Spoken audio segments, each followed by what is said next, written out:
രാജ്യത്തെ തന്നെ ഏറ്റവും രൂക്ഷമായ പ്രശ്നങ്ങളിൽ ഒന്നായി തെരുവുനായ പ്രശ്നം മാറിയിരിക്കുകയാണ്. നമുക്കറിയാം, നമ്മുടെ നാട്ടിലും മറ്റ് സംസ്ഥാനങ്ങളിലാണെങ്കിലും ദിവസവും എത്രയെത്ര കേസുകളാണ് ഇതുമായി ബന്ധപ്പെട്ട്, എത്രയെത്ര വാർത്തകളാണ് നമ്മൾ കേൾക്കുന്നത് തന്നെ. വാർത്തയാകാത്ത എത്രയോ സംഭവങ്ങൾ. രാജ്യ തലസ്ഥാനമെന്നോ മെട്രോ സിറ്റികളെന്നോ ഗ്രാമങ്ങളെന്നോ ഒന്നും ഈ ഭീതിക്ക് പുറത്തല്ല. ഈ സാഹചര്യത്തിലാണ് രാജ്യത്തെ തെരുവുനായ പ്രശ്നത്തിൽ സ്വമേധയാ സ്വീകരിച്ച ഹർജി പരിഗണിച്ചുകൊണ്ട് സുപ്രീം കോടതി ഈ വിഷയത്തിൽ ശക്തമായ ചില ഇടപെടലുകൾ നടത്തുന്നത്. ഇന്ന് ഇതുമായി ബന്ധപ്പെട്ടുള്ള സ്വമേധയാ സ്വീകരിച്ച ഈ ഹർജി പരിഗണിക്കവേ കോടതിയിൽ നിന്ന് മൃഗസ്നേഹികൾക്ക് നേരെ ഉണ്ടായത് വലിയ പരിഹാസമാണ്. കടിക്കാതിരിക്കാൻ തെരുവു നായ്ക്കൾക്ക് കൗൺസിലിംഗ് നൽകണമെന്നായിരുന്നു സുപ്രീം കോടതിയുടെ വാക്കാലുള്ള ഇന്നത്തെ പരാമർശം. ഇനി അത് മാത്രമേ ബാക്കിയുള്ളൂ എന്ന് കോടതി പറയുന്നു. അപ്പോൾ എന്താണെന്ന് കോടതിയിൽ നടന്നതെന്ന് നോക്കിയാൽ, രാജ്യത്തെ തെരുവുനായ പ്രശ്നത്തിൽ കോടതി സ്വമേധയാണ് ഈ ഹർജി സ്വീകരിക്കുന്നത്. അത് അത്രമാത്രം തീവ്രമാണ് ഈ പ്രശ്നം എന്ന ബോധ്യത്തിൽ നിന്നുകൊണ്ടാണ് കോടതിയുടെ ആ ഒരു ഇടപെടൽ ഉണ്ടാകുന്നത്. ആ ഹർജി പരിഗണിച്ചുകൊണ്ടാണ് സുപ്രീം കോടതി ഇന്ന് ഈ പരിഹാസം മൃഗസ്നേഹികളോട് ഉന്നയിക്കുന്നത്. ഈ വിഷയത്തിൽ മനുഷ്യന്റെ ജീവിക്കാനുള്ള അവകാശത്തിനൊപ്പം നിന്നാണ് സുപ്രീം കോടതിയുടെ തുടർ ഇടപെടലുകൾ ഉണ്ടാകുന്നത്. അത് ഓരോ ഘട്ടത്തിലും നമ്മൾ കോടതിയുടെ ഇടപെടൽ, വാക്കാലുള്ള പരാമർശങ്ങൾ, ഇടക്കാല ഉത്തരവുകളൊക്കെ പരിശോധിച്ചാൽ നമുക്കത് മനസ്സിലാകും. ഇന്ന് മൃഗസ്നേഹികളോട് കോടതി ചോദിക്കുന്നത് ഇതാണ്: കടിക്കാതിരിക്കാൻ തെരുവ് നായ്ക്കൾക്ക് കൗൺസിലിംഗ് നൽകണമോ? ഇനി അത് മാത്രമല്ലേ ബാക്കിയുള്ളൂ എന്ന് കോടതി പരിഹസിക്കുന്നു.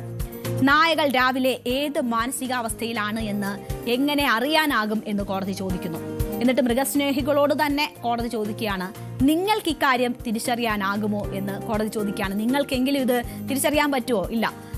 തെരുവു നായ്ക്കൾ കടുത്ത ഭീഷണി ഉയർത്തുന്നുവെന്ന് സുപ്രീം കോടതി ചൂണ്ടിക്കാട്ടി.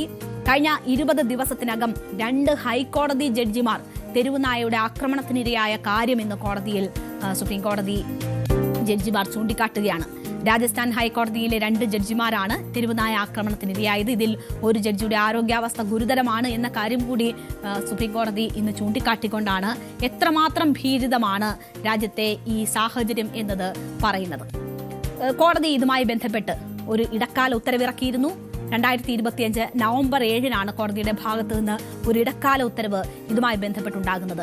കേസിൽ നേരത്തെ കോടതിയുടെ നിർണായക ഇടക്കാല ഉത്തരവിൽ പറഞ്ഞിരുന്ന കാര്യങ്ങൾ കൂടി നോക്കിയാൽ, പൊതു ഇടങ്ങളിൽ നിന്ന് തെരുവുനായ്ക്കളെ നീക്കാൻ എല്ലാ സംസ്ഥാന സർക്കാരുകളും നടപടി സ്വീകരിക്കണമെന്നും ഇത് പാലിക്കുന്നുണ്ടോ എന്ന കാര്യം ചീഫ് സെക്രട്ടറിമാർ ഉറപ്പുവരുത്തണം എന്നതുമാണ് ഇടക്കാല ഉത്തരവിൽ കോടതി പറഞ്ഞത്. ജസ്റ്റിസ് വിക്രംനാഥ് അധ്യക്ഷനായ 3-അംഗ ബെഞ്ചാണ് ഈ ഇടക്കാല ഉത്തരവിറക്കിയത്. സർക്കാർ ഓഫീസുകൾ, വിദ്യാഭ്യാസ സ്ഥാപനങ്ങൾ, ബസ് സ്റ്റാൻഡുകൾ, റെയിൽവേ സ്റ്റേഷനുകൾ, സ്പോർട്സ് കോംപ്ലക്സുകൾ, ആശുപത്രികൾ ഉൾപ്പെടെയുള്ള ഇടങ്ങളിൽ നിന്ന് തെരുവ് നായ്ക്കളെ നീക്കം ചെയ്യാനുള്ള നടപടികൾ ഈ സംസ്ഥാന സർക്കാരുകൾ സ്വീകരിക്കണം എന്നതാണ് കോടതി ചൂണ്ടിക്കാട്ടിയത്. സ്കൂളുകളുടെ കാര്യത്തിൽ ദിവസേനയുള്ള പരിശോധന വേണം എന്നത് സുപ്രീം കോടതി നിർദ്ദേശിച്ചു. നമുക്കറിയാം, കൊച്ചു കുഞ്ഞുങ്ങളെ സ്കൂളിലേക്ക് പോവുകയും പോയിട്ട് വരികയൊക്കെ ചെയ്യുന്ന കുട്ടികളെയൊക്കെ ഓടിച്ചിട്ട് പട്ടി കടിക്കുന്ന, തെരുവ് നായ്ക്കൾ കടിക്കുന്ന എത്രയെത്ര വീഡിയോകൾ നമ്മൾ തന്നെ കണ്ടിട്ടുണ്ട്. അപ്പോൾ കുട്ടികളുടെ കാര്യത്തിൽ ഉൾപ്പെടെ ആ ശ്രദ്ധ വെച്ചുകൊണ്ടാണ് കോടതി ചില നിർദ്ദേശങ്ങൾ ഈ ഇടക്കാല ഉത്തരവിൽ നൽകിയിരുന്നത്. പിടികൂടുന്ന തെരുവ് നായ്ക്കളെ ഷെൽട്ടർ ഹോമുകളിലേക്ക് മാറ്റിയിട്ട് വന്ധ്യംകരിക്കണം എന്നത് കോടതി ചൂണ്ടിക്കാട്ടി. പിടികൂടുന്ന ഇടത്ത് തന്നെ വീണ്ടും ഇവയെ തുറന്നു വിടരുതെന്നും സുപ്രീം കോടതി പറഞ്ഞിരുന്നു. ഇതുകൂടാതെ നായകളും കന്നുകാലികളും ഉൾപ്പെടെയുള്ളവയെ ദേശീയപാത അടക്കമുള്ള പ്രധാന പാതകളിൽ നിന്ന് നീക്കം ചെയ്യാനുള്ള നടപടി കൈക്കൊള്ളണമെന്ന് കോടതി പറഞ്ഞിരുന്നു. നമുക്കറിയാം, രാജ്യത്തുണ്ടാകുന്ന വാഹനാപകടങ്ങളിൽ വലിയൊരു ശതമാനം ഈ തെരുവ് നായകളെ ഇടിച്ച് 2 വീലറുകളും മറ്റും മറിഞ്ഞുണ്ടാകുന്ന അപകടങ്ങളാണ്. 2 വീലർ ആയാലും 4 വീലർ ആയാലും അപകടത്തിൽപ്പെടാം. എത്രയെത്ര മനുഷ്യജീവനുകൾ അങ്ങനെ നഷ്ടപ്പെട്ടിട്ടുണ്ട്. അപ്പോൾ അതും ശ്രദ്ധയിൽപ്പെടുത്തിക്കൊണ്ടാണ് ദേശീയപാത അതോറിറ്റിയും സംസ്ഥാന സർക്കാരും ഇതിനെതിരെ നടപടി സ്വീകരിക്കണം എന്നുകൂടി കോടതി നിർദ്ദേശിച്ചത്. ഈ കാര്യങ്ങളുടെ ഒക്കെ ചുമതല ചീഫ് സെക്രട്ടറിക്കാണെന്ന് ഇടക്കാല ഉത്തരവിൽ കോടതി വ്യക്തമാക്കിയിരുന്നു. ഇതിലെന്തെങ്കിലും ഈ നടപടിക്രമങ്ങളിൽ വീഴ്ച സംഭവിച്ചാൽ ഉത്തരവാദികളാകുന്നത് ഉദ്യോഗസ്ഥരായിരിക്കുമെന്നത് കോടതി ചൂണ്ടിക്കാട്ടിയിരുന്നു. ഇത് സംബന്ധിച്ച് 2 മാസത്തിനുള്ളിൽ സത്യവാങ്മൂലം നൽകണമെന്ന് സുപ്രീം കോടതി ആവശ്യപ്പെട്ടിരുന്നു ഓരോ സംസ്ഥാനങ്ങളോടും. അപ്പോൾ വളരെ ശക്തമായ ഒരു ഇടപെടലാണ് സുപ്രീം കോടതിയുടെ ഭാഗത്ത് നിന്ന് ഈ വിഷയത്തിൽ ഉണ്ടായിരിക്കുന്നത്. സ്വമേധയാ ഈ വിഷയങ്ങൾ പരിശോധിച്ച് അതിൽ വളരെ ശക്തമായ ഇടപെടലാണ് കോടതി നടത്തിയത്. അപ്പോൾ 2 മാസത്തിനകം സത്യവാങ്മൂലം നൽകണമെന്നത് കോടതി നിർദ്ദേശിച്ചിരുന്നു. കേരളം ഇതുമായി ബന്ധപ്പെട്ടുള്ള സത്യവാങ്മൂലം കഴിഞ്ഞ ദിവസം നൽകി. അതിൽ കേരളം ചൂണ്ടിക്കാട്ടിയ കാര്യങ്ങൾ, കേരളത്തിലെ തെരുവുനായ പ്രശ്നം പരിഹരിക്കുന്നതിന് സ്വീകരിച്ച നടപടികൾ എന്തൊക്കെയാണ് എന്നത് വിശദീകരിച്ചിട്ടുണ്ടായിരുന്നു ചീഫ് സെക്രട്ടറി ഡോക്ടർ ജയതിലക്. അങ്ങനെ അത് വിശദീകരിച്ചുകൊണ്ടാണ് ഈ സത്യവാങ്മൂലം ഫയൽ ചെയ്തിരുന്നത്. തെരുവ് നായകളെ പാർപ്പിക്കുന്നതിനുള്ള പ്രത്യേക സ്ഥലങ്ങൾ, അതായത് ഈ ഡോഗ് പൗണ്ടുകൾ എന്നറിയപ്പെടുന്ന സ്ഥലങ്ങൾ കണ്ടെത്തുന്നതിന് വലിയ വെല്ലുവിളിയാണ് സംസ്ഥാനം നേരിടുന്നത് എന്നതാണ് സുപ്രീം കോടതിയിൽ കേരളം അറിയിച്ചത്. തെരുവ് നായകൾക്കുള്ള ഷെൽട്ടറുകൾ ആരംഭിക്കുന്നതിനെതിരെ ജനങ്ങളുടെ പ്രതിഷേധം വ്യാപകമാണ് എന്ന സംസ്ഥാനത്തെ സാഹചര്യം ചീഫ് സെക്രട്ടറി സുപ്രീം കോടതിയെ അറിയിച്ചു. നേരത്തെ തലശ്ശേരിയിൽ ഒരു ABC കേന്ദ്രം സർക്കാർ ആരംഭിച്ചിരുന്നു. പക്ഷേ ജനങ്ങളുടെ പ്രതിഷേധത്തെ തുടർന്ന് അത് അടച്ചുപൂട്ടേണ്ടതായി വന്നു. അപ്പോൾ ഈ സാഹചര്യങ്ങളൊക്കെ ചൂണ്ടിക്കാട്ടിക്കൊണ്ടാണ് സംസ്ഥാനത്തെ ചീഫ് സെക്രട്ടറി സുപ്രീം കോടതിയിൽ സത്യവാങ്മൂലം നൽകിയിരുന്നത്. മാത്രവുമല്ല, കേരളത്തിന്റെ ഒരു പ്രത്യേക സാഹചര്യം എന്താണ് എന്നതുകൂടി കേരളം സുപ്രീം കോടതി അറിയിച്ചിരുന്നു. നമ്മളുടെ സംസ്ഥാനം എന്ന് പറയുന്നത് ജനസാന്ദ്രത കൂടിയ സംസ്ഥാനമാണ്. നഗര ഗ്രാമ വ്യത്യാസം ഉള്ള ഇടമല്ല. അതുകൊണ്ട് തന്നെ ഉപയോഗശൂന്യമായ അല്ലെങ്കിൽ ആളൊഴിഞ്ഞ ഇടങ്ങൾ കണ്ടെത്തുകയോ അവിടെ ഈ ഡോഗ് പൗണ്ടുകളാക്കി അതിനെ വികസിപ്പിക്കുകയോ സാധ്യമല്ലാത്തൊരു സാഹചര്യം സംസ്ഥാനത്തെ സംബന്ധിച്ചുണ്ട്. അത് സംസ്ഥാനത്തിന് വലിയ വെല്ലുവിളിയാണ് ഉയർത്തുന്നത് എന്നത് ഈ സത്യവാങ്മൂലത്തിൽ ചീഫ് സെക്രട്ടറി ചൂണ്ടിക്കാട്ടി. നിലവിൽ 2 ഡോഗ് പൗണ്ടുകളാണ് കേരളത്തിലുള്ളത് എന്ന കാര്യം വ്യക്തമാക്കിയിട്ടുണ്ട്. കൂടുതൽ സ്ഥലങ്ങൾ കണ്ടെത്തുന്നതിന് സംസ്ഥാന റവന്യൂ വകുപ്പും തദ്ദേശ സ്വയംഭരണ വകുപ്പും നടപടികൾ സ്വീകരിച്ചു വരികയാണ് എന്ന കാര്യവും ചീഫ് സെക്രട്ടറി സുപ്രീം കോടതിയെ അറിയിച്ചു. നിലവിൽ തെരുവുനായികൾക്ക് ഭക്ഷണം നൽകുന്നതിന് 22 ഫീഡിംഗ് കേന്ദ്രങ്ങൾ കേരളത്തിൽ ആരംഭിച്ചിട്ടുണ്ട് എന്ന കാര്യം കൂടി ചീഫ് സെക്രട്ടറി കോടതിയെ അറിയിച്ചിരുന്നു. കൂട്ട വന്ധ്യംകരണം നടത്തുന്നതിനുള്ള ABC കേന്ദ്രങ്ങൾ ആരംഭിക്കുന്നതിനെതിരെയും വലിയ പ്രതിഷേധമാണ് കേരളത്തിലുള്ളത്.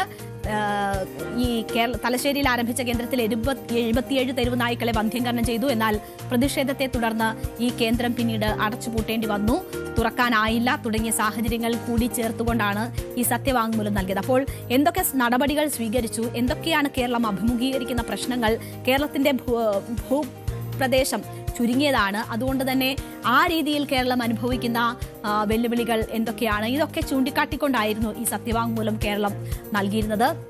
തെരുവുനായ്ക്കളുടെ ശല്യം അധികമായ കേരളത്തിലെ ഹോട്ട്സ്പോട്ടുകൾ കണ്ടെത്താൻ നിർദ്ദേശം നൽകിയിട്ടുണ്ട് എന്ന കാര്യം കൂടി ഈ സത്യവാങ്മൂലത്തിൽ ചൂണ്ടിക്കാട്ടി. അപ്പോൾ എടുക്കാൻ പറ്റുന്ന നടപടികൾ എടുത്തിട്ടുണ്ട്, മറ്റ് ചില പരിമിതികൾ കേരളം നേരിടുന്നത് ഇതാണ് തുടങ്ങിയ കാര്യങ്ങൾ ചൂണ്ടിക്കാട്ടിക്കൊണ്ടാണ് കേരളം സത്യവാങ്മൂലം നൽകിയത്. കേരളം ഈ ഒരു സത്യവാങ്മൂലം നൽകിയെങ്കിലും കൃത്യസമയത്ത് സത്യവാങ്മൂലം നൽകാത്ത സംസ്ഥാനങ്ങൾ ഉണ്ട്. ഈ സംസ്ഥാനങ്ങൾക്ക് ശക്തമായ മുന്നറിയിപ്പാണ് ഇന്ന് സുപ്രീം കോടതി നൽകിയത്. ഇടക്കാല ഉത്തരവിൽ മറുപടി നൽകാത്ത സംസ്ഥാനങ്ങൾക്ക് നേരെ കടുത്ത നടപടി ഉണ്ടാകും എന്ന് സുപ്രീം കോടതി മുന്നറിയിപ്പ് നൽകിയിട്ടുണ്ട്. വിഷയത്തിൽ മൃഗസ്നേഹികൾ പല കാര്യങ്ങളും ചൂണ്ടിക്കാട്ടിയിരുന്നു. തെരുവുനായ്ക്കളെ പല രീതിയിൽ ഉപയോഗിക്കാം എന്നതുൾപ്പെടെയുള്ള കാര്യങ്ങളാണ് മൃഗസ്നേഹികൾ കോടതിയുടെ മുന്നിലേക്ക് വെച്ച നിർദ്ദേശങ്ങൾ. കൃഷിയിടങ്ങളിൽ ഇവയെ ഉപയോഗിക്കാം എന്ന് മൃഗസ്നേഹികൾ ചൂണ്ടിക്കാട്ടുന്നു. എല്ലാ തെരുവ് നായ്ക്കളെയും പിടികൂടുന്നത് ഒരു പരിഹാരമല്ല എന്നത് ഇവർ ചൂണ്ടിക്കാട്ടി. ABC ചട്ടങ്ങൾക്ക് വിരുദ്ധമായാണ് മൃഗസംരക്ഷണ ബോർഡ് തയ്യാറാക്കിയ നടപടിക്രമം എന്നത് ചൂണ്ടിക്കാട്ടി. എല്ലാ തെരുവ് നായ്ക്കളെയും പിടികൂടി ABCക്ക് വിധേയമാക്കുന്നത് അശാസ്ത്രീയമാണ് എന്ന കാര്യം ചൂണ്ടിക്കാട്ടി. ഇതൊക്കെ ചൂണ്ടിക്കാട്ടിക്കൊണ്ടാണ് മൃഗസ്നേഹികളുടെ വാദം കോടതിയിൽ നടക്കുന്നത്. മൃഗസ്നേഹികൾക്ക് വേണ്ടി സീനിയർ അഭിഭാഷകനായ കപിൽ സിബലാണ് ഹാജരായത്. ദേശീയപാത അതോറിറ്റി ഒരു കക്ഷിയാണ് ഈ കേസിൽ. മൃഗസംരക്ഷണ ബോർഡ് കക്ഷിയാണ്. നടപടിക്രമങ്ങൾ രൂപീകരിച്ചിട്ടുണ്ട് എന്ന കാര്യമാണ് അവരൊക്കെ അമിക്കസ് ക്യൂറി കോടതിയിൽ ഈ വ്യക്തമാക്കിയിട്ടുള്ളത്. തെരുവുനായ ശല്യമുള്ള സ്ഥലങ്ങളുടെ പട്ടിക സംസ്ഥാനങ്ങൾക്ക് കൈമാറിയെന്നും തെരുവുനായ്ക്കളെ പാർപ്പിക്കാനുള്ള ഇടവും പ്രജനന നിയന്ത്രണ കേന്ദ്രവും വ്യത്യസ്തമാണെന്നും അമിക്കസ് ക്യൂറി പറഞ്ഞു. അടിസ്ഥാന സൗകര്യം ഒരുക്കേണ്ടത് തദ്ദേശ സ്ഥാപനങ്ങളാണെന്നും പാർപ്പിക്കാൻ കേന്ദ്രങ്ങളില്ലെങ്കിൽ തെരുവുനായ്ക്കളെ തെരുവിൽ നിന്ന് മാറ്റാനാവില്ല എന്നും അമിക്കസ് ക്യൂറി വ്യക്തമാക്കി. ഈ ദേശീയപാതയുമായി ബന്ധപ്പെട്ട കാര്യം നേരത്തെ സൂചിപ്പിച്ചുവല്ലോ. ദേശീയപാതയിൽ ഓരങ്ങളിൽ ഇവിടെ സാന്നിധ്യം ഉണ്ടാകരുത് എന്നൊരു നിർദ്ദേശം കോടതി നൽകിയിട്ടുണ്ടായിരുന്നു. ദേശീയപാതയിൽ തെരുവുനായ ശല്യമുള്ള ഇടങ്ങൾ തിരിച്ചറിഞ്ഞു എന്ന കാര്യമാണ് NHAI കോടതിയെ അറിയിച്ചിട്ടുള്ളത്. എന്തായാലും കോടതി ഈ വിഷയത്തിൽ വളരെ ശക്തമായ ഇടപെടലുകളാണ് സ്വീകരിച്ചിട്ടുള്ളത്.